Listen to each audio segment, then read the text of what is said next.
Penske and Marisol Puno.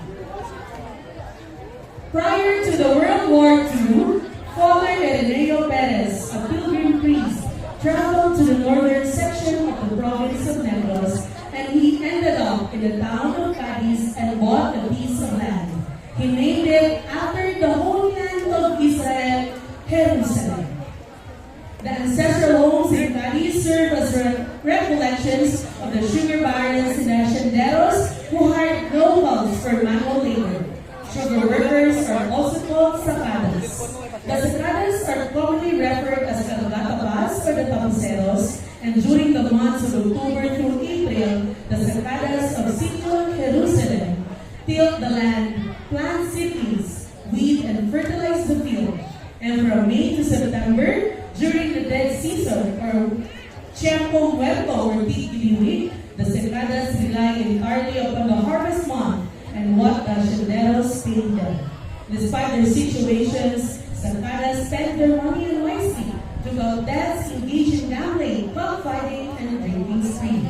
During the Tiempo Muerto season, Padre Ireneo set out to a nearby location to share and propagate the good news of our Savior Jesus Christ. But sadly, many people still dismiss him.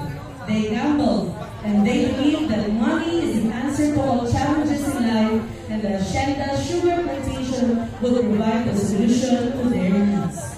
It was on May 21, 1942 when the Japanese soldiers landed in Negros. And because of their fears, sacadas served as Japanese slaves, and they were maltreated and were seriously hurt. But it was Father Ireneo who aided and treated the injured sugar workers at the hands of the Japanese soldiers. His boldness and personal experience provided greater healing to the people of the sitio, and they started listening to the priest and was converted to Catholicism.